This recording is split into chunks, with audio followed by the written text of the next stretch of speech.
घर दिखने लगता है कि आप बस कुछ ही क्षण में अपने घर पहुंचने वाले हैं। लेकिन जब शहर से निकलते हैं तो अभी तो घर बहुत दूर है, अभी तो घर बहुत दूर है, ये मन में चला करता होगा। लेकिन जब गांव के नजदीक आने लगते हैं तो लगता है अब पहुंचने ही वाले हैं। ठीक वैसे ही प्यारे बच्चों, आप लोगों का चैप्टर नंबर 9 खत्म होने वाला है और इसके बाद के जो चैप्टर हैं वो छोटे छोटे हैं, बहुत ज्यादा समय नहीं लगेगा और ये चैप्टर बहुत इंपॉर्टेंट है।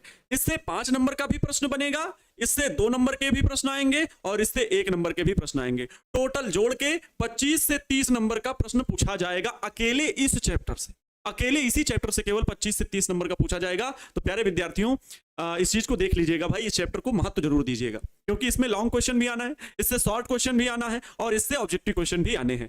तो प्यारे बच्चों, सभी का स्वागत है आज की शानदार क्लास में। नमस्तुभ्यम, नमस्कार, आभार, अभिनंदन आप सभी प्यारे विद्यार्थियों का। जय श्री राम, राधे राधे, जय महाकाल।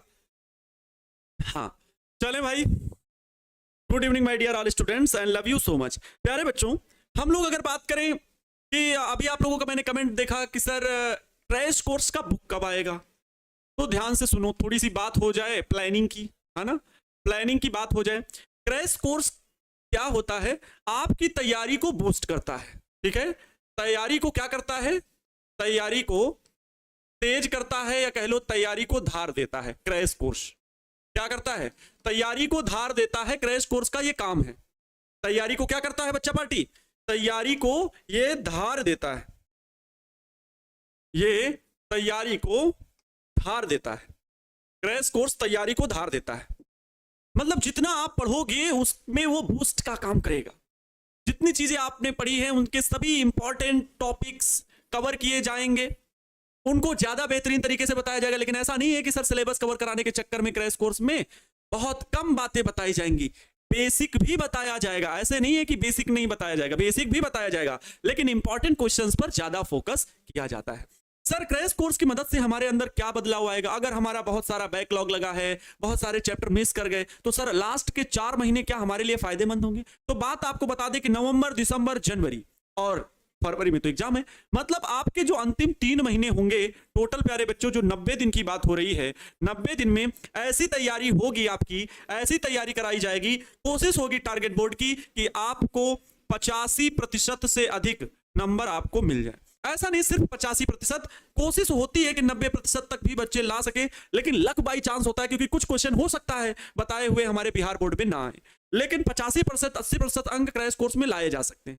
अब बात आती है कि सर पूरा फुल सिलेबस जिसने पढ़ा है उसके मैं कहता हूं 100% भी आ जाएगा, लेकिन 100% मिलना बहुत मुश्किल हो जाता है। लेकिन 97%, 97.6%, 96.5%, 95%, 94%, 94.5%, 94.7%, ऐसे परसेंटेज की, ऐसे अधिकतम अंकों को अगर आपको प्राप्त करना है तो फिर आपको फुल कोर्स पढ़ना होता है, जो कि आप लोग पढ़ते हुए आ रहे हो एडमिशन लेकर के। कुछ बच्चों का ये डिमांड आ रहा है कि सर बुक कब आएगा, क्या बात चल रही है आप लोगों में, मैंने पढ़ा कि सर क्रैश कोर्स का बुक कब आएगा, क्रैश कोर्स का बुक जो है वो कब आएगा, ये बहुत सारे बच्चों का डाउट है क्रैश कोर्स से। तो क्रैश कोर्स का बुक मैं बता दूं रेडी हो चुका है। ये कौन सा चल रहा है, सितंबर महीना आने वाला है, ठीक है, सितंबर महीना आने वाला है। सितंबर में आपकी बुक छप जाएगी। 1 नवंबर या 15 नवंबर से, लगभग 10 नवंबर से, 10 या 15 नवंबर से आपका क्रैश कोर्स शुरू होगा पढ़ाने वाला, ठीक है। तो आपको लगभग 1 अक्टूबर के आसपास, और उससे पहले भी मैं कह रहा हूं लगभग 15 सितंबर, ध्यान देना मैं क्या कौन सा रेंज बता रहा हूं, 15 सितंबर से 1 अक्टूबर के बीच आपकी बुक आ जाएगी। 15 सितंबर से 1 अक्टूबर के बीच बुक आ जाएगी, क्योंकि सारा कंटेंट तैयार हो चुका है। 15 दिन 20 दिन लग सकते हैं उसको छपने में। 1 अक्टूबर तक हर हाल में कोशिश हमारी यही होगी 99.9% की बुक आपकी 1 अक्टूबर तक आ जाए। अब क्रैश कोर्स की बुक में होगा क्या, क्रैश कोर्स की बुक में फिजिक्स भी होगा, केमिस्ट्री भी होगा, मैथ भी होगा, बायो भी होगा, इंग्लिश भी होगा, हिंदी भी होगा। ये सारे सब्जेक्ट होंगे, ये सारे सब्जेक्ट आपके क्रैश कोर्स वाली बुक में होंगे, जिससे आप अपनी तैयारी को मजबूत कर पाओगे। सभी के सभी इंपॉर्टेंट क्वेश्चन होंगे, लॉन्ग क्वेश्चन भी होंगे, शॉर्ट क्वेश्चन भी होंगे और ऑब्जेक्टिव क्वेश्चन भी होंगे। लॉन्ग भी, शॉर्ट भी, ऑब्जेक्टिव भी, सारे टाइप के क्वेश्चन उसमें होंगे, सारे महत्वपूर्ण होंगे, ठीक है। हाँ, एक खास बात जो कि सबसे ज्यादा जरूरी है, इसमें मॉडल पेपर भी हम लोग देंगे आपको, मॉडल पेपर भी आपको देंगे प्यारे बच्चों, ठीक है, मॉडल पेपर भी आपको देंगे। मॉडल पेपर ये होगा, लास्ट में दो दो एक एक मॉडल पेपर होंगे, लेकिन उससे कहीं ज्यादा मॉडल पेपर हम लोग यहां पर आपको सॉल्व कराएंगे। और मॉडल पेपर जो होंगे वो आपको क्रैश कोर्स वाली बुक में भी मिलेगा, लगभग 2 या 5 मॉडल पेपर जो पीछे होंगे। किसी भी क्वेश्चन बैंक में आपको मॉडल पेपर जल्दी नहीं मिलता है, लेकिन हम लोग मॉडल पेपर देकर के हर एक सब्जेक्ट का अलग अलग, तो मॉडल पेपर से ये अंदाजा लग जाएगा कि प्रश्न किस प्रकार पूछेगा, प्रश्न का उत्तर हमें किस प्रकार देना होगा। ये चीज समझ गए? ओके। अब बुक कितने का है अभी तो छपा नहीं, कितने पेज हैं देखो। एक सीधी बात है कि ये जो बुक छपने का बहुत झंझट है। मेरे अपने आप छोटे भाई हैं, मेरा परिवार है, आपके मम्मी पापा भी देखते हैं, सभी लोग देखते हैं, सभी की बात बता दूं, ठीक है? हमारा आपका ये कोई परिवार है। और दूसरी चीज ये एक सुविधा है, ठीक है? सुविधा अभी आप लोग 11th की बुक जाके देख सकते हैं, 244 रुपए की है, जिसमें डिलीवरी चार्ज जुड़ करके 244 या 248 की पड़ रही है। दूसरा, अभी वो बुक 192 की कर दी गई थी ऑफर में, और 200 पेज की बुक है, तो बुक का प्राइस ऐसा रखा जाता है कि सिर्फ टारगेट बोर्ड से जो सुविधा दी जा रही है वो मिल सके, ठीक है? अर्थात उसमें आप लोग इस बात से निश्चित रहें कि बुक और उतने ही पेज की और कोई बुक से मैच कराइएगा, सरकारी बुक को छोड़ करके, क्योंकि सरकारी बुक का सरकार खर्चा वहन करती है। लेकिन अगर प्राइवेट बुक उतने की मिल जाए तो बताइएगा, क्योंकि बहुत कम पैसों में उसे तैयार कराने की जिम्मेवारी ली जाती है कि भाई जितना कम हो सके उतना कम कर दीजिए, ताकि स्टूडेंट को ये ना लगे कि प्राइस ज्यादा है। तो वो एक सुविधा है, हम लोगों का कंटेंट है, जिससे हम बच्चों के अधिक बच्चों के पास तक पहुंच सके। तो आप लोग तो जानते हैं भाई, आप लोग को क्या बताना है ना? आपने भरोसा दिखाया, विश्वास दिखाया है, उसको हम लोगों को संजोना है, उसको साकार करना है, उस विश्वास को सुनिश्चित परिणाम में बदलना है। एक ही मात्र इच्छा यही है। तो मेहनत कर रहे हो?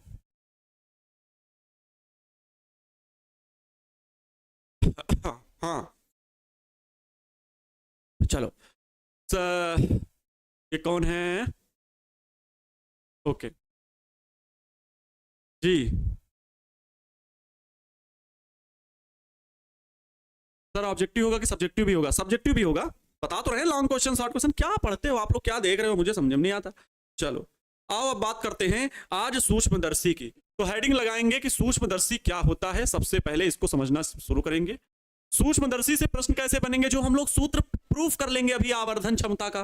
तो सूक्ष्मदर्शी की जब आवर्धन क्षमता प्रूफ करेंगे तो उससे ऑब्जेक्टिव और शॉर्ट टाइप का क्वेश्चन तो बन सकता है। लेकिन प्रश्न में जब ये पूछेगा कि सूक्ष्मदर्शी किसे कहते हैं या संयुक्त सूक्ष्मदर्शी किसे कहते हैं, उसके बारे में समझाइए, बताइए, तब आप लोग क्या जवाब देंगे, तब उसका उत्तर क्या लिखेंगे।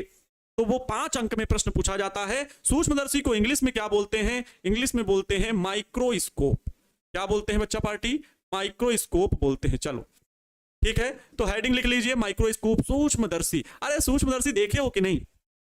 सूक्ष्मदर्शी का यूज सबसे ज्यादा बायोलॉजी में होता है, केमिस्ट्री में भी होता है। किसने बना के दिया भाई? फिजिक्स वालों ने बना के दी।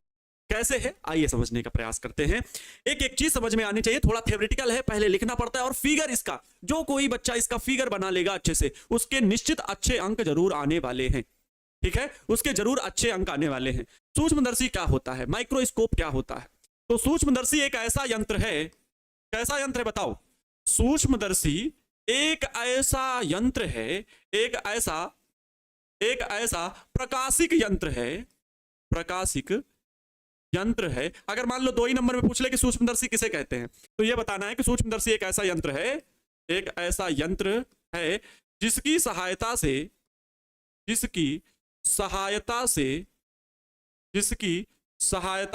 से अति सूक्ष्म वस्तुओं को या छोटे आकार की वस्तुओं को देखने में सहायता मिलती है। छोटे सूक्ष्म आकार की, ऐसा लिख सकते हो, सूक्ष्म आकार की वस्तुओं को, सूक्ष्म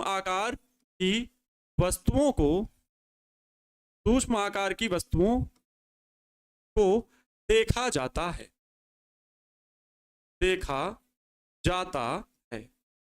यह है सूक्ष्मदर्शी। एक होती है सरल सूक्ष्मदर्शी, एक संयुक्त सूक्ष्मदर्शी। सूक्ष्मदर्शी 2 प्रकार से पढ़नी होती है, एक होती है सरल सूक्ष्मदर्शी, एक होती है संयुक्त सूक्ष्मदर्शी। सरल सूक्ष्मदर्शी के बारे में सभी लोग जानते हैं, उसमें एक उत्तल लेंस लगा होता है। ठीक है, कम फोकस दूरी का उत्तल लेंस लगा होता है, जो कि हैंडल युक्त एक प्लास्टिक या धातु के फ्रेम में कसा होता है।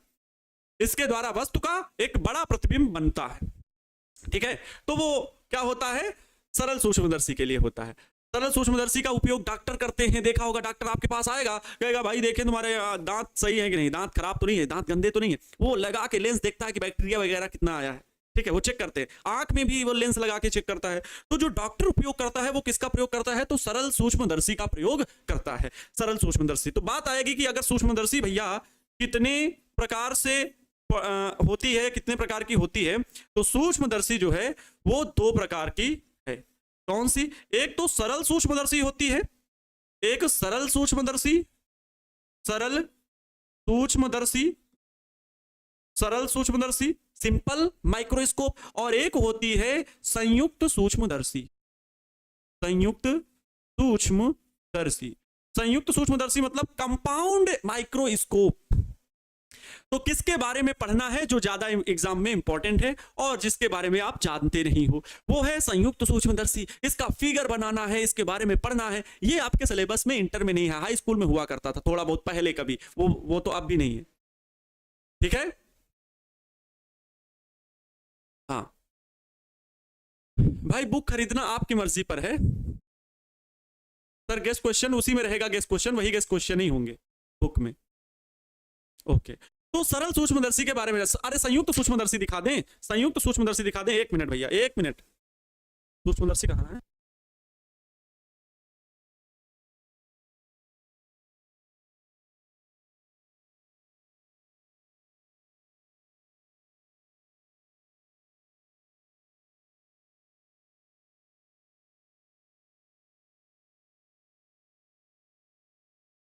हाँ, तो भाई अभी माइक्रोस्कोप हम दिखाते हैं आपको, अभी माइक्रोस्कोप हम दिखाते हैं।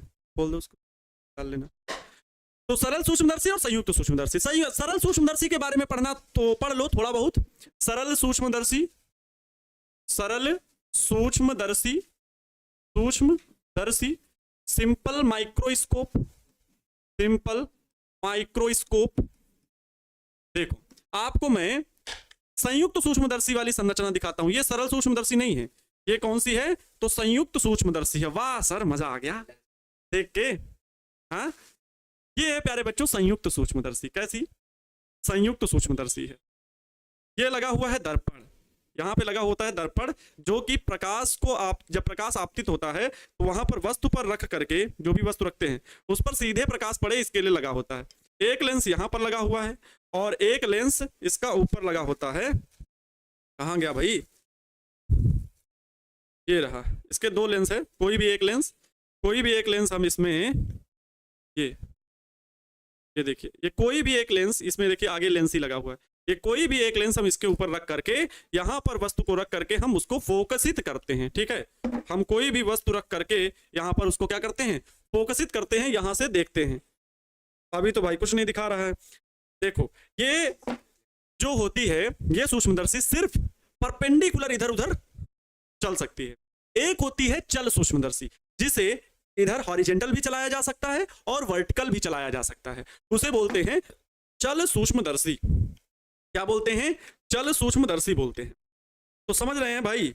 संयुक्त सूक्ष्मदर्शी, इसमें दो लेंस हैं। एक तो लेंस जिससे हम देखते हैं उसे नेत्र लेंस बोलते हैं। क्या बोलते हैं? नेत्र लेंस। और जहां पर जिसके सामने वस्तु रखते हैं उसे ऑब्जेक्ट लेंस बोलते हैं, अभिदृश्यक लेंस बोलते हैं। अभी फिर थोड़ी सी बात होगी, इस पर दिखाएंगे, बात करेंगे। आइए सरल सूक्ष्मदर्शी के बारे में पढ़ते हैं। ये आपके ज्योमेट्री बॉक्स में भी मिलता है भाई। काहे लिए दिमाग इतना खटा रहे हो, बहुत जोर दे रहे हो, मुझे पता है। हाँ, मम्मी पापा से रिक्वेस्ट है कि ज्यादा जोर ना देने पाए अपने मस्तिष्क में, क्योंकि छोटा सा दिमाग है, ज्यादा सोच रहे हैं ना। अभी और किसी काम में सोचना हो तो बहुत तेज बुद्धि लगा के सोचेंगे। सरल सूक्ष्मदर्शी आपके ज्योमेट्री बॉक्स में भी कभी कभी निकलता है। नई ज्योमेट्री बॉक्स लीजिए तो उसके साथ जो टूल्स मिलते हैं इसमें छोटा सा लेंस वाला मिलता है। सरल सूक्ष्मदर्शी क्या है? तो इसकी सहायता से, इसकी सहायता से छोटी वस्तु को बड़े आकार में देखा जाता है। बड़े आकार में देखा जाता है। सिंपल सी बात है, यही है सरल सूक्ष्मदर्शी। सरल सूक्ष्मदर्शी की संरचना क्या होती है भाई? ये तो इसका उपयोग हो गया। संरचना क्या होती है? संरचना, कंस्ट्रक्शन। संरचना का मतलब क्या बोलते हैं इंग्लिश में? कंस्ट्रक्शन। लिखने की जरूरत नहीं, आप समझ लें बस जो मैं बोल रहा हूं इंग्लिश के कुछ भी वर्ड। तो संरचना मतलब कंस्ट्रक्शन क्या है? तो इसमें सरल सूक्ष्मदर्शी की बात हो रही है। इसमें एक कम फोकस दूरी वाला, कैसा? कम फोकस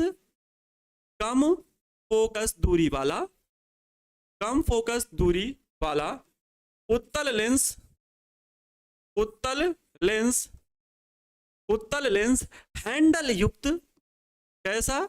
हैंडल युक्त, मतलब उसमें हत्था लगा होगा, हैंडल पूरा बना होगा गोल गोल फ्रेम जैसा।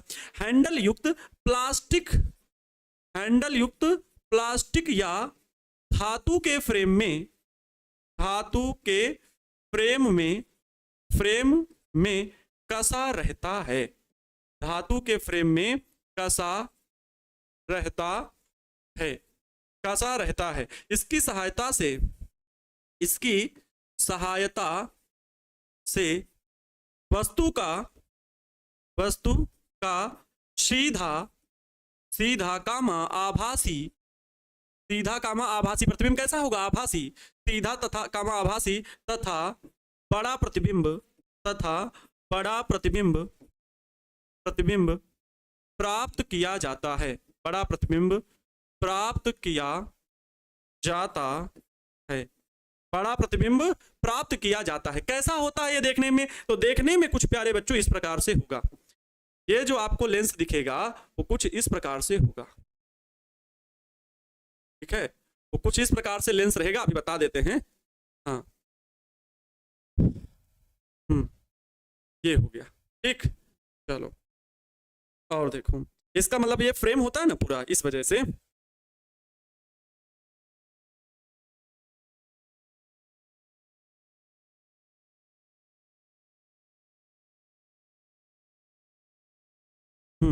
ये देखो, ये हो गया। ये इसमें बीच में क्या लगा हुआ है? ये प्यारे बच्चों जो बीच में आपको दिख रहा है ये है उत्तल लेंस। क्या है? उत्तल लेंस। और ये क्या है जो फ्रेम, गोल फ्रेम में कसा हुआ है? ये धातु का या प्लास्टिक का, धातु या प्लास्टिक का फ्रेम है, धातु या प्लास्टिक का क्या है? फ्रेम है, फ्रेम। और ये क्या लगा हुआ है? हैंडल लगा हुआ है, ये है हैंडल जिससे पकड़ते हैं, है ना? ऐसे देखा होगा डॉक्टर के पास, यस और नो? देखा होगा भाई। डॉक्टर, इसको हटा दे क्या? तो हटा दें, नहीं दिख रहा होगा।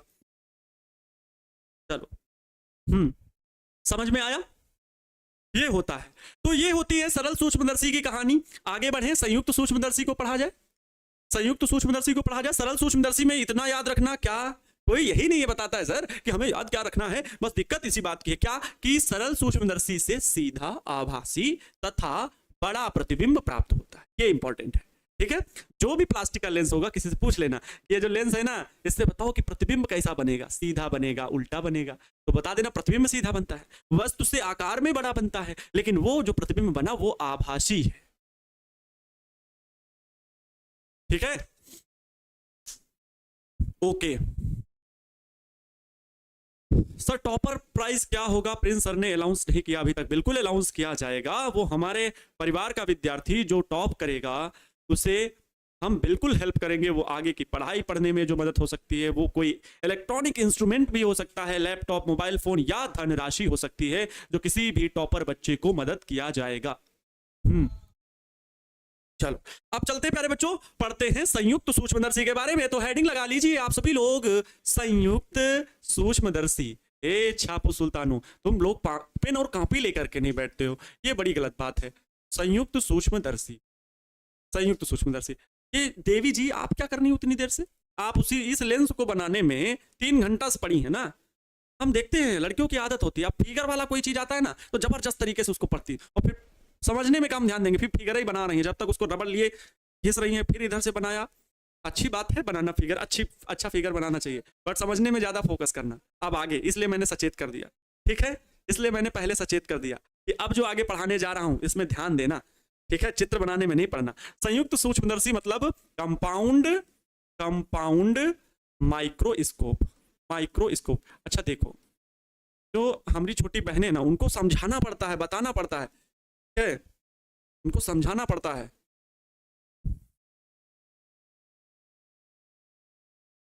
हाँ, संयुक्त सूक्ष्मदर्शी कंपाउंड माइक्रोस्कोप, ये क्या है? इसमें संयुक्त सूक्ष्मदर्शी नाम क्या दिया गया? इसका मतलब है कि इसमें लेंस एक नहीं दो होंगे, ठीक है, इसमें एक नहीं दो लेंस होंगे। तो इसको पढ़ने में मजा आएगा और हम लोगों को पढ़ना भी है, सीखना भी है। क्वेश्चन आएगा कि संयुक्त सूक्ष्मदर्शी की आवर्धन क्षमता का सूत्र स्थापित कीजिए। प्रश्न प्यारे बच्चों किस प्रकार से बनेगा, ध्यान कर लो। प्रश्न इस प्रकार से आएगा, प्रश्न इस प्रकार से आएगा कि संयुक्त सूक्ष्मदर्शी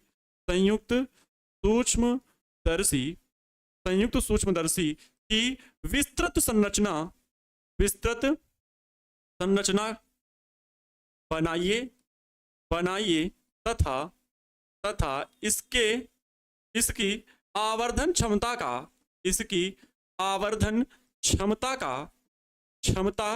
का सूत्र स्थापित कीजिए। सबसे ज्यादा बच्चों को जो दिक्कत आ रही है ना, देखो बच्चों, अगर हम देखेंगे 70 ऑब्जेक्टिव आएंगे, किसी को भी 35 बनाने में कोई दिक्कत नहीं, हल्का हल्का क्वेश्चन उठाना 35 बना लेना। ए बाबू कुछ भी दिक्कत होगी, कितना गलत हो, 1 या 2, फिर भी 33-34 नंबर पा जाओगे कि नहीं? अरे 70 में 30-35 बनाना है, 35 बनाना है तो 30 के प्लस तो सही होगा ही होगा। इतना बुड़बक नहीं हो, इतना मेरे विद्यार्थियों में कमजोरी नहीं हो सकती, इतनी भी जन्नी मैया की कसम खतरनाक नहीं है कि वो उतनी प्रभावकारी होगी। हमारी भी कुछ कोशिश है, लेकिन हाँ आप एकदम कसम खा के बैठे हो, हम आपको बस शब्दों के द्वारा ही समझा सकते हैं, बाकी आपकी करनी। लेकिन कोशिश ये होगी कि 30 प्लस तो आ ही जाएंगे आराम से, इतना प्रैक्टिस करा देंगे बाद तक। बात आती है लघुत्तरी के, तो 20 में 10 बनाना होगा बच्चा पार्टी, और 10 में 8 नहीं बनेगा, 7 नहीं बनेगा, हाँ 8 नहीं बनेगा, नहीं 7 बनेगा। आपके बड़े भाई में इतना भी कमजोरी नहीं है कि आपको ये 8 और 7 क्वेश्चन नहीं लड़ा देगा। बहुत सा, अरे 8-10 की बात छोड़ो, 20 में 15 क्वेश्चन की मैं गारंटी लेता हूं कि आएगा, पढ़ाया हुआ आएगा। लेकिन आपकी भी कुछ कमियां रह जाएंगी कि सर नहीं पढ़े, थोड़ा सा ये वो दिक्कत हो गई। फिर भी 8-7 बना पाओगे कि नहीं बना पाओगे? यस और नो? अब बात आती है 6 क्वेश्चन के, जो लॉन्ग क्वेश्चन है, जिसमें बनाना होगा 3। सबसे ज्यादा बच्चे को डर यही लगता है कि 15 चैप्टर, बाप रे बाप, 15 चैप्टर में पढ़ना कितने ठो है, 15 क्वेश्चन पढ़ेंगे, 15 क्वेश्चन है ही नहीं। पहले ही चैप्टर में 25 को डेरिवेशन है, 30 को 40 को डेरिवेशन है, तो दिक्कत ये बच्चे घबरा जाते हैं। लेकिन मैं कहता हूं ऐसे क्वेश्चन 30-35 क्वेश्चन में सेलेक्ट करके क्रैश कोर्स में दूंगा, 6 के 6 हो लड़ेंगे, 3 आपको बनाना रहेगा, 3 आपको बनाना रहेगा। उस 3 में एक ये आ गया, उस 3 में ये आ गया। ये इतना इंपॉर्टेंट क्वेश्चन है, इसलिए मैं चर्चा किया हूं इस चीज, ये पूरी चर्चा इसलिए किया हूं क्योंकि ये इंपॉर्टेंट प्रश्न है, इसलिए प्रश्न को लिख दिया हूं। बात समझ गए? तो इसलिए ध्यान से देखना, इसमें लैंग्वेज इंपॉर्टेंट है और चित्र इंपॉर्टेंट है, डेरिवेशन छोटा है। चलो हल किया जाए, हल किया जाए भाई। हाँ अच्छा, देखिए कि 1-2 जगह है क्या, मतलब लेंस के सामने कोई दर्पण रख दिया जाए तो उसके संयुक्त फोकस दूरी या समतुल्य फोकस दूरी निकालना।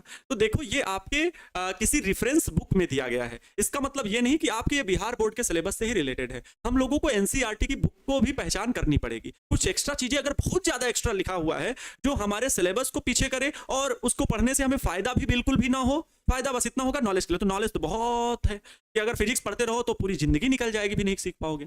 तो कहने का अर्थ है कि नॉलेज के साथ साथ हमें यह भी देखना है कि कौन से टॉपिक हमारे बोर्ड एग्जाम के लिए इंपॉर्टेंट है और साथ साथ हमारे सिलेबस में है। बात समझ में आई? तो इस वजह से अगर आपके पास रेफरेंस बुक में एक बच्चे ने जैसे लिखा कि सर ये हेडिंग है, तो देखो अगर रेफरेंस बुक में बहुत ज्यादा कुछ दिया गया है तो जरूरी नहीं कि वो आपके सिलेबस के अकॉर्डिंग ही दिया है उन्होंने, ठीक है। हो सकता है रेफरेंस बुक में 1-2-4 हेडिंग ज्यादा दी रहती है आपके नॉलेज के ग्रो करने के लिए। एनसीईआरटी को देखेंगे तो एनसीईआरटी से मैं ज्यादा ही बता रहा हूं, एनसीईआरटी की बुक को लेकर के चलेंगे तो उससे मैं बेटर ही ज्यादा ही बता रहा हूं, 1-2-4 हेडिंग, लेकिन 1-2 हेडिंग हो सकता है, ठीक है। सबका कमेंट पढ़ते हैं बाबूजी, और जिसका कमेंट ज्यादा पढ़ते हैं वही ये बोलता है कि सर मेरा कमेंट नहीं पढ़ते हैं। ध्यान दो, संयुक्त सूक्ष्मदर्शी कंपाउंड माइक्रोस्कोप, संयुक्त सूक्ष्मदर्शी की विस्तृत संरचना बनाइए तथा इसकी आवर्धन क्षमता का सूत्र स्थापित कीजिए। तैयार हो प्यारे विद्यार्थी मेरे साथ जुड़ने के लिए, इस डेरिवेशन को करने के लिए, इस पूरे संयुक्त सूक्ष्मदर्शी के कॉन्सेप्ट को सीखने के लिए। क्या है भैया संयुक्त सूक्ष्मदर्शी? तो यह लेंसों के संयोजन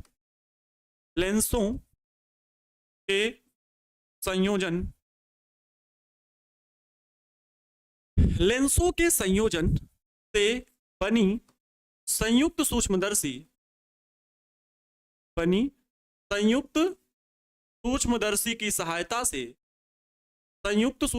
की सहायता से प्रश्न आया, उत्तर कैसे लिखोगे? हेडिंग लिखोगे संयुक्त सूक्ष्मदर्शी माइक्रोस्कोप और ऐसे लिखना शुरू कर दोगे। सहायता से, लेंसों के संयोजन से बनी संयुक्त सूक्ष्मदर्शी की सहायता से अतिसूक्ष्म वस्तुओं को देखा जाता है। अतिसूक्ष्म वस्तुओं को बड़े आकार में देखा जाता है, बड़े आकार में देखा जाता है। देखा जाता। अब आएगी इसकी कहानी कंस्ट्रक्शन की। किसकी कहानी आएगी? कंस्ट्रक्शन की, अर्थात संरचना की। तो हेडिंग लिखिएगा संरचना।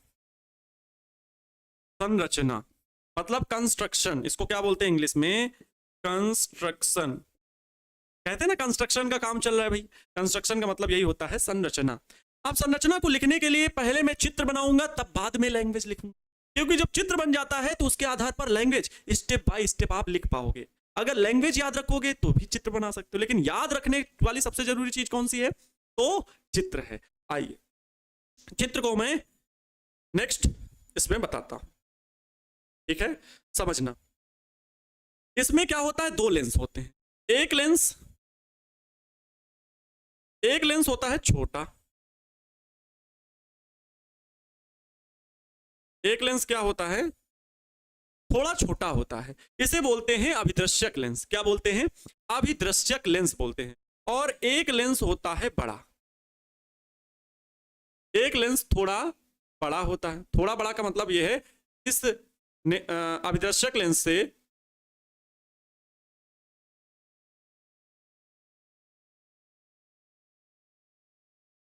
देखिए भाई, चित्र अच्छा बनना चाहिए इसलिए मैं प्रयास कर रहा हूं।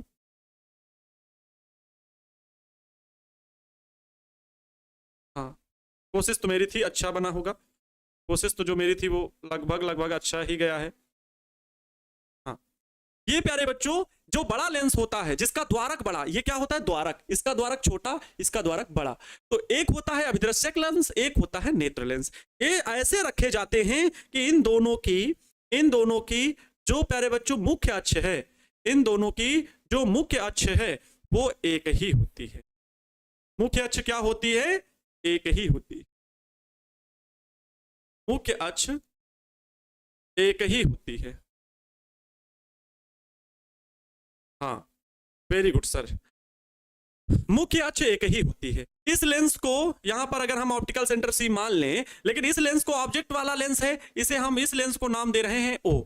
और ये नेत्र लेंस है, इस लेंस को हम नाम दे रहे हैं ई। ये क्या होता है? ये कहलाता है अभिदृश्यक लेंस या ऑब्जेक्ट लेंस। अभिदृश्यक लेंस बोलते हैं या इंग्लिश में ऑब्जेक्ट लेंस बोलते हैं। इसे नेत्र लेंस बोलते हैं। क्या बोलते हैं?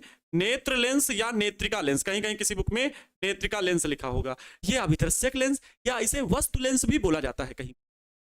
तो एक नली होती है, समझना ध्यान से। इसमें एक धातु की नली होती है जिसके एक सिरे पर छोटे द्वारक तथा कम फोकस दूरी वाला उत्तल लेंस लगा होता है।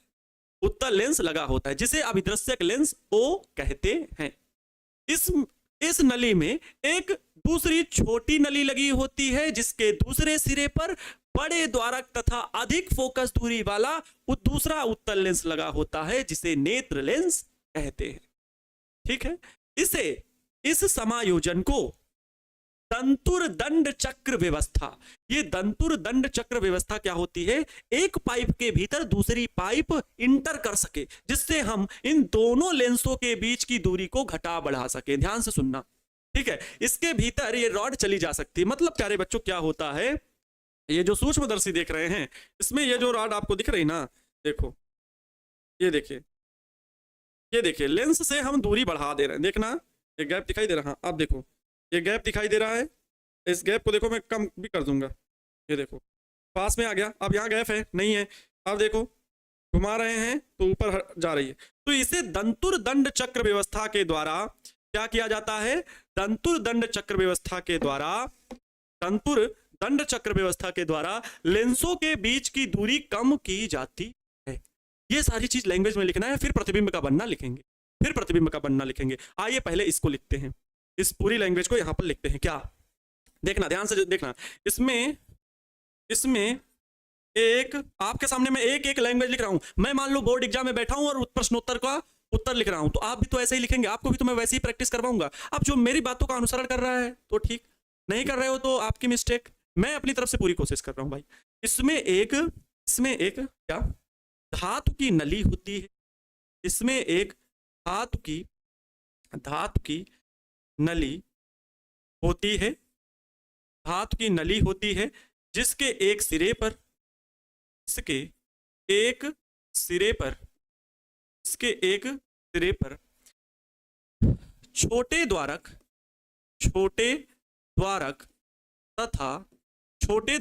तथा क्या बताया, कम फोकस दूरी। ये तुम्ही से बोल रहा हूं, तुम एकदम सुस्ताए प्राणी लग रहे हो, ऐसा लग रहा है आज खाना नहीं खाए हो, लोटे जा रहे हो, उसी में गुड़ियाए जा रहे हो बेड में। छोटे द्वारक तथा कम, ध्यान दो इधर, कम फोकस दूरी। अरे हम अंतर्यामी हैं, सब पढ़ लेते हैं। तुम्हारे मन में आ गया होगा सर कैसे जान गए, सब सर जानते हैं।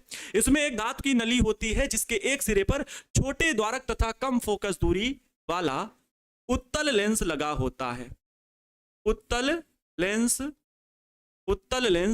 लगा होता है।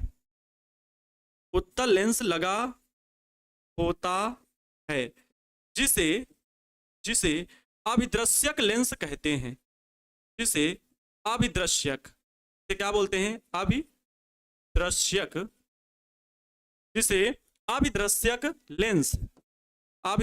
लेंस, और ब्रैकेट में लिख देना ओ। अभिदृश्यक लेंस क्या कहते हैं, ओ, ब्रैकेट में लिखो चाहे ओ बना के कामा लगा दो। अभिदृश्यक लेंस ओ कहते हैं, फुल स्टॉप। फिर अब देखो मैंने क्या बताया आगे दूसरे लेंस के लिए, तो इसमें एक दूसरी छोटी नली लगी होती है, छोटी नली लगी होती है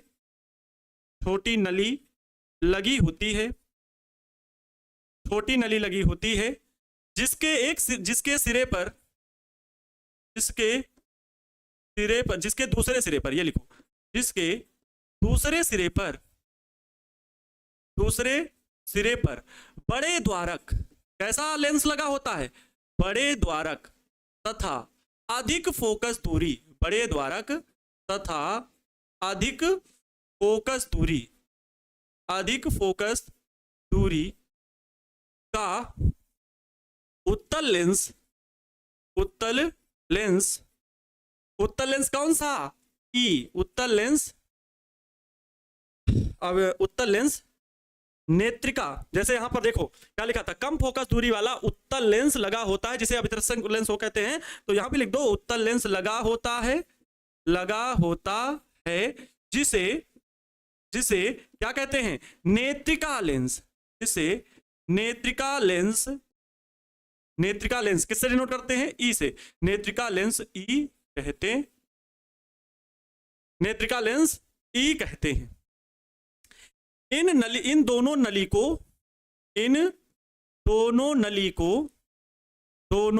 नली को कैसे जोड़ा जाता है, तो एक व्यवस्था होती है, कैसी, तंतुर दंड चक्र व्यवस्था। तंतुर दंड चक्र व्यवस्था द्वारा जोड़ा जाता है। तंतुर दंड चक्र व्यवस्था द्वारा जोड़ा जाता है। किस लिए जोड़ा जाता है, जिससे लेंसों के बीच की दूरी को कम किया जा सके, जिससे लेंसों के बीच की दूरी को क्या कम या अधिक किया जा सके, इसलिए जोड़ा जाता है। सिंपल सी बात है, इतना लिख दिए। ये लैंग्वेज हो गई प्यारे बच्चों संरचना की। किसकी लैंग्वेज है भाई, ये थी लैंग्वेज संरचना की, कंस्ट्रक्शन की। हम ओके सर, इतनी बात हुई। अब आते हैं, पढ़ना है समायोजन किस प्रकार किया जाता है, मतलब लेंसों का, ये जो दोनों लेंस हैं, ये नेत्र लेंस, ये या नेत्रिका बोलो, ये अभिदर्शक लेंस, अब इनका समायोजन किस प्रकार से करना है उस बात को भी लिखते हुए चलना है। तो लिख देना है समायोजन। समायोजन किस प्रकार से होगा, देखो समायोजन में यह लिखना है कि दोनों नेत्र जो लेंस हैं, ठीक है, संयुक्त सूक्ष्मदर्शी के दोनों लेंसों को इस प्रकार व्यवस्थित किया जाता है, दोनों लेंसों के बीच की दूरी को इस प्रकार व्यवस्थित किया जाता है। और किस प्रकार व्यवस्थित करेंगे, दंतुर दंड चक्र व्यवस्था। दंतुर दंड चक्र व्यवस्था का मतलब समझ लें, एक पाइप का होल थोड़ा बड़ा है, एक पाइप दूसरी, अर्थात दूसरी पाइप इस पाइप के भीतर जा सकती है, इस दूसरी पाइप पहली पाइप के भीतर जा सकती है, जिससे एक दूसरे के बीच की क्या हो जाएगी, दूरी कम या अधिक हो सकती। ठीक है, आज हमारे छोटे भाई क्या बर्थडे मनाया गया है। आइए, ये हैं करण और कॉलिंग डिपार्टमेंट में वर्क करते हैं, छोटे भाई समान हैं, बहुत दिनों से वर्क कर रहे हैं, काफ़ी अच्छा सपोर्ट मिलता है। अर्थात आप लोग कॉल जब करते होंगे तो जो भी लोग कॉल उठाते हैं, क्योंकि लगभग कॉलिंग डिपार्टमेंट में करण कितने लोग होंगे, 50, लगभग 50 लोग काम कर रहे हैं, मतलब 50 से 60 लोग लगभग मुझे पता है जो काम करते हैं। तो जब मैं मिलने जाता हूँ तो देखता हूँ सभी लोग वर्क कर रहे हैं, जिसमें करण का अहम रोल होता है, अर्थात उनको सारी सीट अवेलेबल कराना, नंबर का कौन कौन से नंबर पर कॉल आया है, बच्चों की क्या प्रॉब्लम है, वो सब से बातों से रिलेटेड। तो बहुत मेहनत से वर्क करते हैं। और इनका आज जन्मदिन है, तो जन्मदिन की हमारी तरफ से हार्दिक शुभकामनाएं, और हमारे बच्चों की तरफ से, जो हमारे विद्यार्थी जी हैं, सभी भाई बहनों की तरफ से सभी से आपको हार्दिक शुभकामनाएं। तो जश्न मनाइए, ठीक है। अभी आते हैं, आपका केक वेक कट रहा है, फिर मिलते हैं ना। हाँ, ओके ओके, चलिए। समायोजन, हाँ। सर आनंद सर, पहले जैसे अभी मजे नहीं ले रहे हैं। अरे भाई, हर चीज मजे लेकर के नहीं पढ़ानी होती है, सीरियस टॉपिक है, सीरियस टॉपिक है, पढ़ लो। समायोजन किस प्रकार होगा? अब हम क्या बताएं, लेंसों को उछालो? अरे भाई, जो बना है वैसे तो पढ़ाएंगे, है ना। तो शांति से पढ़ो, एकदम सीरियस होकर, क्योंकि टॉपिक 5 नंबर देने वाला है, सीधी साफ बात है। तो मैं इससे कतई वो नहीं करूंगा कि हंसना खेलना लगा रहे, सीरियस होकर कोई टॉपिक को सीखना है। समायोजन क्या, लेंसों को, दोनों लेंसों के बीच की दूरी, दोनों लेंसों के बीच की दूरी, बीच की दूरी इस प्रकार व्यवस्थित करते हैं, इस प्रकार व्यवस्थित करते हैं, व्यवस्थित करते हैं। मतलब प्यारे बच्चों, दोनों लेंसों के बीच की दूरी इस प्रकार व्यवस्थित करते हैं कि अंतिम प्रतिबिंब, जो अंतिम प्रतिबिंब बनेगा, अंतिम प्रतिबिंब, अंतिम प्रतिबिंब स्पष्ट दृष्टि की न्यूनतम दूरी पर बने, स्पष्ट दृष्टि की न्यूनतम दूरी पर बने, न्यूनतम दूरी पर बने। देखो, चाहता तो मैं इसे टाइप करा लेता, बोलो यस और नो, और फिर मैं इसे आपको समझा देता, लेकिन फिर भी मैंने चाहा कि बच्चों के सामने इसे लिख लिख के पढ़ाऊंगा। तो ये बोर होने वाला टॉपिक नहीं है, बल्कि इसे समझने वाला टॉपिक है कि शब्द किस प्रकार से लिखना है। नहीं तो मुझे तो आसान था, कई बार मैं ऐसा जैसे मानो नेत्र वाला लेकर के आ गया था, आपको मैंने पीडीएफ कह दिया, क्योंकि वो उतना ज्यादा मुझे इंपॉर्टेंट नहीं लगा जितना ये इंपॉर्टेंट है। तो अगर कुछ कह रहा हूं तो उसमें कोई बात होगी, इसलिए इस बात को गहनता से समझिए और सीखिए, ठीक है। समायोजन। अच्छा, अब चलते हैं, पढ़ेंगे आगे प्रतिबिंब का बनना किस प्रकार होगा। प्रतिबिंब का बनना, प्रतिबिंब का बनना, ये भी ग्रंथि है जिसे हमें लिखना पड़ेगा। प्रतिबिंब का बनना, टाइम भी देखते रहना, देखो टाइम अभी 12-15 मिनट है, जिसमें हम लोग अच्छे से सीख पाएंगे। देखो, अब इसमें प्रतिबिंब कैसे बनता है, तो इसके फोकस, प्यारे बच्चों, इसका फोकस देख लेते हैं। ये लेंस छोटू सा लेंस है, तो इसका फोकस, छोटू लेंस का फोकस छोटा होगा। मान लो इस लेंस का फोकस f1 है। धन्यवाद, ठीक है। अच्छा, f1, भाई नाश्ता पानी आया है, रखा रहने दो ना, उस पर नजर नहीं डालना, पढ़ने पे ध्यान देते हैं। इधर क्या f1, ये भी। अरे सर बताओ, उत्तल लेंस के लिए मुख्य फोकस कौन सा होता है? ये होता है f, ये दाएं साइड वाला, अर्थात इसका जो बाएं साइड वाला फोकस होगा वो क्या हम f1 डैश मान ले रहे हैं। इसी प्रकार इसका भी फोकस होगा, इसका फोकस बड़ा होगा, थोड़ा दूर होगा, मान लो इसका फोकस इस जगह पर है, ये है f2 डैश, और इधर मुख्य फोकस होगा, उतनी दूरी पर लगभग रखना, लगभग उतनी ही दूरी पर रखना, ये हो गया f2 dash, sorry f2 dash नहीं, केवल f2। ये मुख्य फोकस होता है, उत्तल लेंस का दाएं साइड जो फोकस रहता है वो मुख्य फोकस रहता है, पहले भी बता चुके हैं। अब आते हैं, कोई मैं मान लेता हूं यहां पर वस्तु रखी है, तो अनंत और फोकस के बीच में एक ये छोटी सी वस्तु हमने रख दी, इस वस्तु का नाम दे दिया A और ये B। ये AB कोई वस्तु रखी है, और AB वस्तु से, AB, सुनिए थोड़ा सही से बना देते हैं, हाँ, ये A है और ये B है। AB वस्तु से प्रकाश किरणें चलती हैं। AB वस्तु से प्रकाश किरणें कहां जाएंगे प्यारे बच्चों? पहले अभिदर्शक लेंस पे जाएंगे, यस और नो? पहले अभिदर्शक लेंस पर जाएंगी। तो इसके लिए भाई थोड़ा सा ये दिखा देना पड़ेगा, यहां से अपवर्तित हो रही, इस प्रकार से ध्यान देंगे, ध्यान देंगे। दो किरणें प्रतिबिंब बनाने के लिए चाहिए, एक किरण मुख्य अक्ष के समांतर, ये मुख्य अक्ष है ना इसका, ये वाला मुख्य अक्ष है, मुख्य अक्ष के एक किरण समांतर आई, जो समांतर प्रकाश किरण आती है वो कहां से होकर के जाती है उत्तल लेंस में? तो कहेंगे सर मुख्य फोकस से होकर के जाती है। इस प्रकार से मुख्य फोकस से होकर के जा रही है। लेकिन प्रतिबिंब बनाने के लिए दो किरणें चाहिए, तो एक किरण को मान लेता हूं कहां से होकर के जाती है, प्रकाशिक केंद्र यहां से होकर के जाती, प्रकाशिक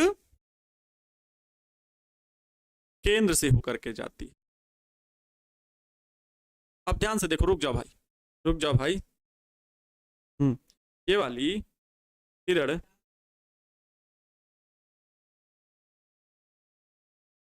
ध्यान देंगे थोड़ा सा, हम सही से बना दें भाई। बहुत दूर अगर फोकस ले लेंगे तो गड़बड़ हो जाएगा। F1 है, हाँ ये पहले लेंस का फोकस है, ध्यान देंगे। अब इससे जो प्रतिबिंब बनेगा, क्या प्रतिबिंब कब बनेगा? एक मुख्य अक्ष के समांतर आई तो फोकस से होकर के गई। दूसरी प्रकाश किरण मैं यहां से कैसे डालूं? जो कहां से होकर के जाए? इसके प्रकाशिक केंद्र से होकर के जाए।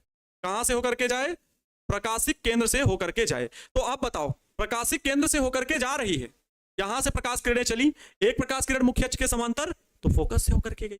दूसरी प्रकाश किरण को मैं सीधे प्रकाशिक केंद्र से भेज रहा हूं, प्रकाशिक केंद्र से, तो वो बिना विचलित हुए बिल्कुल सीधे निकल जाएगी। तो यहां पर जहां पर दोनों बिंदु मिल रहे हैं, ये क्या बनाएंगे? प्रतिबिंब बनाएंगे। तो प्यारे विद्यार्थियों, यहां पर बनता है एक प्रतिबिंब।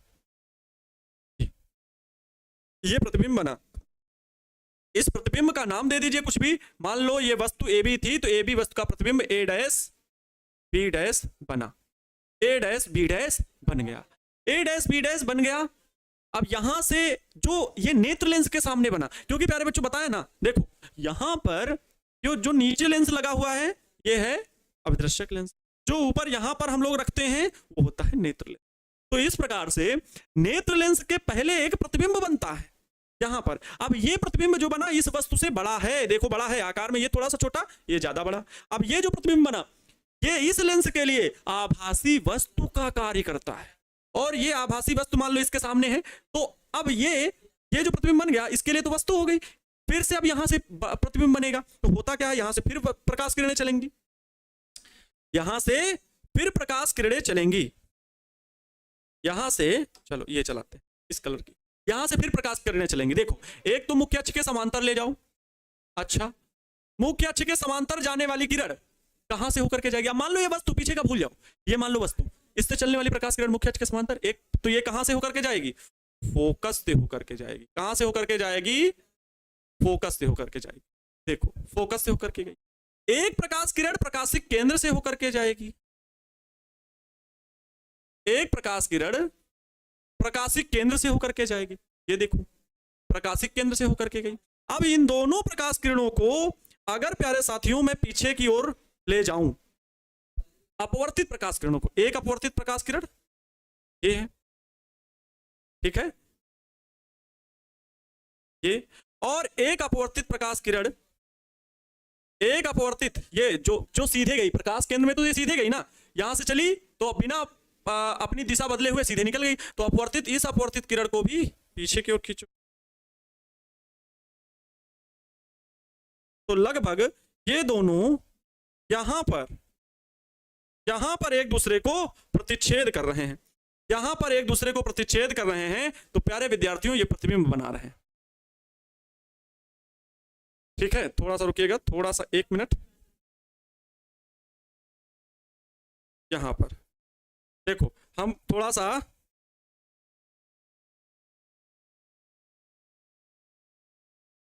हाँ इसको यहां पर लिख दे रहे हैं, ये वस्तु ए भी थी। अब देखो ये अंतिम प्रतिबिंब कितना बड़ा बना, आभासी है लेकिन कितना बड़ा बना है प्रतिबिंब, अर्थात ये प्रतिबिंब हम कह देते हैं P2 A2।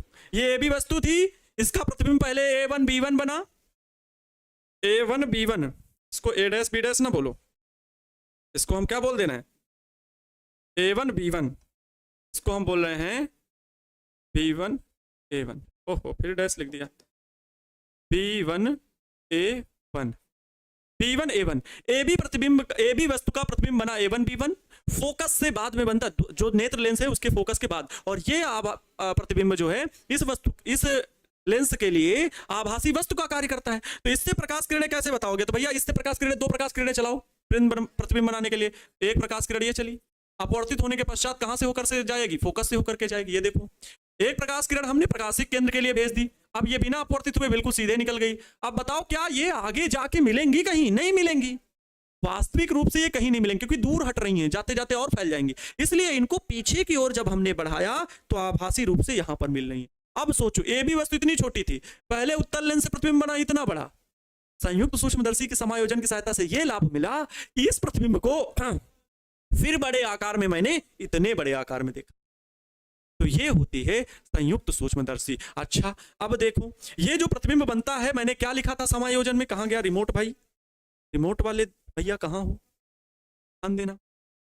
यहां पर हमने समायोजन में कुछ लिखे था, दोनों लेंसों के बीच की दूरी इस प्रकार समायोजित करते हैं या व्यवस्थित करते हैं कि अंतिम प्रतिबिंब स्पष्ट दृष्टि की न्यूनतम दूरी पर बने। इसका मतलब है प्यारे बच्चों, ये जो प्रतिबिंब बनता है ना, ये जो प्रतिबिंब बनता है यहां से ये जो नेत्र लेंस के बीच की दूरी होती है ना, वो होती है कैपिटल टी।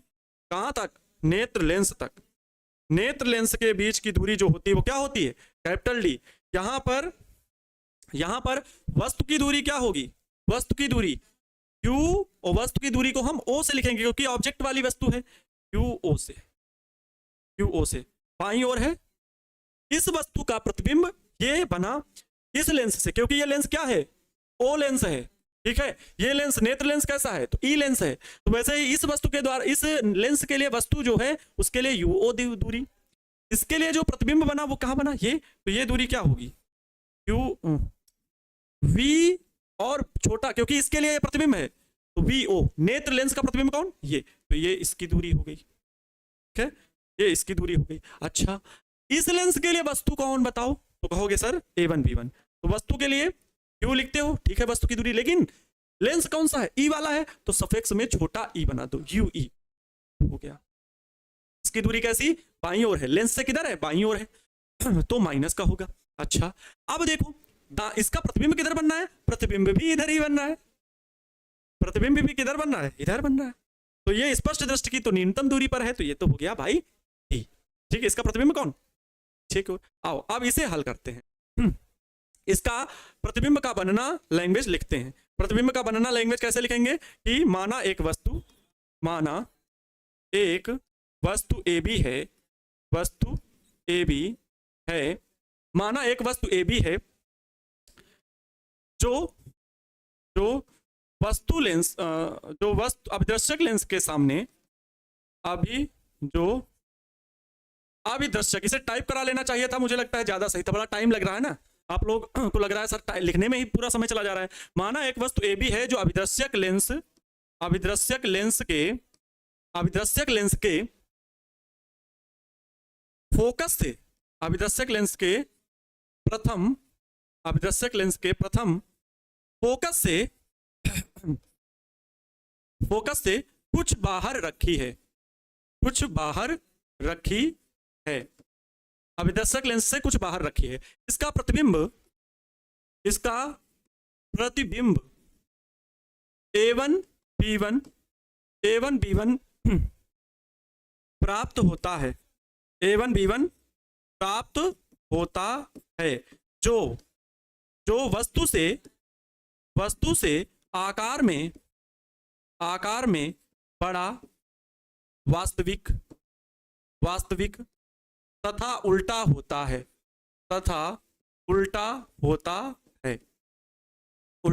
है, अब ये A1 B1 प्रतिबिंब, पहले लिख दो प्रतिबिंब A1 B1, यही लैंग्वेज आपको लिखनी पड़ेगी और ये याद नहीं की जाती। जो मैंने चित्र बनाया उसी से प्रोसेस से बढ़ता जा रहा हूं। अब जो प्रतिबिंब A1 B1 बना था वो नेत्र लेंस के लिए वस्तु का कार्य किया था, तो प्रतिबिंब A1 B1 नेत्र लेंस के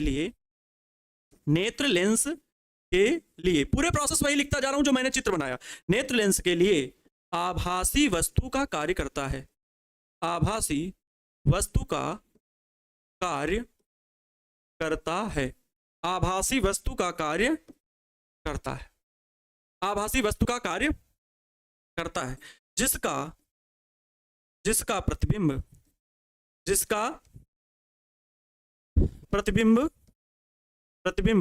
A2 B2 वस्तु से बड़ा, सीधा। अब सीधा क्यों, देखो ना भाई, जिस दिशा में ये उसी दिशा में ये, नीचे ही तो बना है, नीचे वस्तु थी, नीचे ये, इस लेंस के लिए नहीं, तो सीधा लिखेंगे। आभासी मतलब बड़ा, सीधा तथा आभासी प्रतिबिंब कहां पर बनता है? तो आभासी प्रतिबिंब स्पष्ट दृष्टि की न्यूनतम दूरी पर बनता है। स्पष्ट दृष्टि की न्यूनतम दूरी पर बनता है। न्यूनतम दूरी पर बनता हो गया। स्पष्ट दृष्टि की न्यूनतम दूरी पर बनता है। स्पष्ट दृष्टि की न्यूनतम दूरी पर बनता है।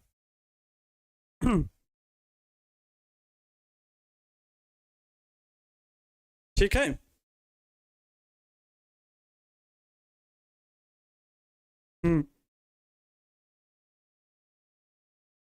चलो भाई,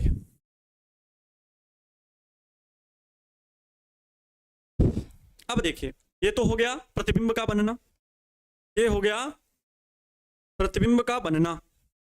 अब हम लोगों को निकालना है आवर्धन क्षमता। ये चित्र बहुत इंपॉर्टेंट है, चित्र को अच्छे से पढ़ लेना। आवर्धन क्षमता निकालनी है। किसकी?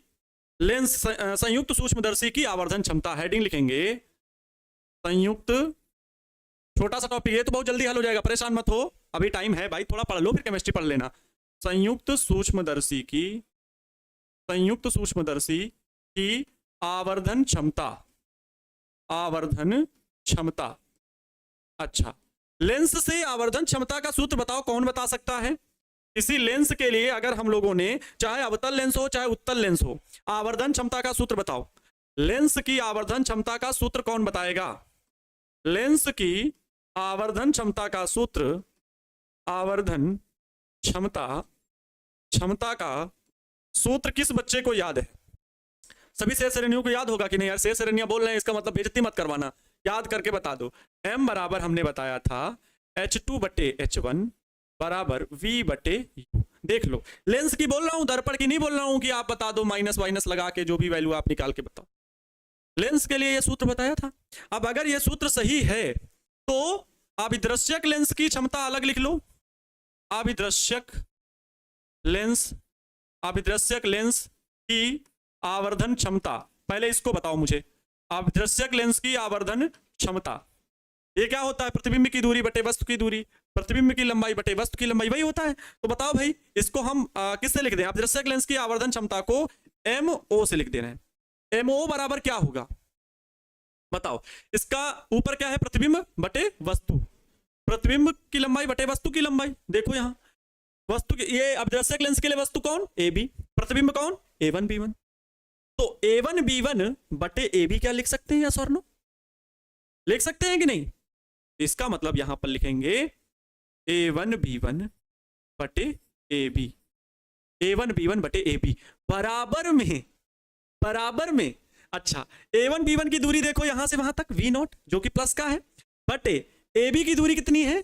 U माइनस का U0। तो VO बटे UO, VO बटे UO, लेकिन UO का है माइनस, ये वैल्यू समझ गए? चलो, इसके बाद दूसरा अभिदर्शक लेंस की हो गई। तो नेत्रिका लेंस की आवर्धन क्षमता, नेत्रिका लेंस की आवर्धन क्षमता, नेत्रिका लेंस की आवर्धन क्षमता, इसको बताओ। इसको हम लोग किससे लिख लें? ME से लिख लें। ME सफिक्स में E, मतलब ये नेत्रिका लेंस की आवर्धन क्षमता हो गई। M सफिक्स में E बराबर, बताओ इसकी वैल्यू क्या होगी? केवल नेत्रिका लेंस, केवल ये वाला लेंस, इसकी बताओ आवर्धन क्षमता। मेरा दिमाग नहीं है भाई उस ठंडे और समोसे में, कह रहे सर समोसा ठंडा हो रहा है और ठंडा गर्म हो रहा है। मेरा पढ़ाने में दिमाग क्यों डिस्टर्ब कर रहे हो? चलिए देखो, नेत्रिका लेंस की आवर्धन क्षमता क्या होगी? ME बराबर, देखो ध्यान दो, नेत्र लेंस के लिए वस्तु कौन?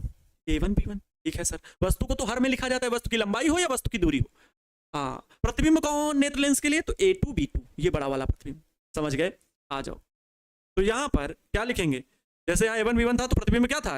नेत्र लेंस के लिए A2B2 बटे नेत्र लेंस के लिए प्रतिबिंब कौन है? तो A1B1 बराबर, बताओ A2B2 कितनी दूरी पर है? तो इस तरफ है, इस तरफ है, मतलब ये माइनस का D है बाईं ओर। भैया नेत्र लेंस से किधर है? बाईं ओर। नेत्र लेंस से वस्तु भी बाईं ओर, माइनस का भी, तो माइनस का D बटे माइनस का U, माइनस का D बटे माइनस का। क्लियर? अच्छा, इतनी बात हुई क्या अभी? अब बात समझना, ये तो मैंने अलग अलग लेंसों की निकाली। अगर ऑल ओवर संपूर्ण संयुक्त सूक्ष्मदर्शी की बात की, है ना, ऑल ओवर संपूर्ण, संपूर्ण मतलब संयुक्त, संयुक्त लेंस से बनी, लेंस से बनी संयुक्त सूक्ष्मदर्शी, संयुक्त सूक्ष्मदर्शी, सूक्ष्मदर्शी की कुल आवर्धन क्षमता, की आवर्धन क्षमता, आवर्धन क्षमता।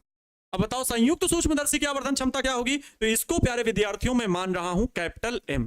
क्या मान रहा हूं? Capital M. अब बताओ संयुक्त सूक्ष्मदर्शी के लिए वस्तु कौन? संयुक्त सूक्ष्मदर्शी, भाई ये दोनों लेंस अब भूल जाओ, मान लो यहां पर बीच में एक बड़ा सा एक लेंस लगा हुआ है, उसके लिए वस्तु कौन? ए बी थी, और उसके लिए सारी प्रक्रिया होते होते अंतिम प्रतिबिंब कौन? ए टू बी टू। तो ए बी और ए टू बी टू, प्रतिबिंब की लंबाई ए टू बी टू और वस्तु की लंबाई बी, कितने? अर्थात ए टू बी टू बटे में ए बी। लेकिन थोड़ा सा यहां पर मुझे दिक्कत लग रहा है, मैं यहां पर ये करता हूं m is equal to A two B two बटे में जो ए बी लिखा है, मुझसे हजम नहीं हुआ, ए वन बी वन बटे में ए वन बी वन। मैंने क्या किया? ए वन बी वन से गुणा और ए वन बी वन से भाग कर दिया। तो कोई दिक्कत? अरे भैया ए वन से बी वन से मारो, कोई दिक्कत नहीं, इसको मारो इसको मारो, खत्म हो जाएगा। लेकिन अब देखो ये क्या बनाते हैं, ए टू बी टू बटे में एक ए वन बी वन, इसके नीचे लाओ, इसके नीचे ए वन बी वन इनटू में ये ए वन बी वन जो ऊपर है लिखा रहने दो, बटे में ये ए बी ले जाओ बटे में। अब ध्यान दो ये क्या बना और ये क्या बना? यहां पर बना m is equal to m is equal to क्या बना? ए टू बी टू बटे a one B one, a two B two बटे a one B one, M E value है। अर्थात प्यारे विद्यार्थियों ये मिला एम ई इन टू का ए वन बी वन बटे A B, A one B one बटे ए बी एम ओ। यहां से कैपिटल एम बराबर मिलेगा, एम ई की वैल्यू है माइनस डी बटे यू यू ई, और एम ओ की वैल्यू है वी बटे यू नॉट।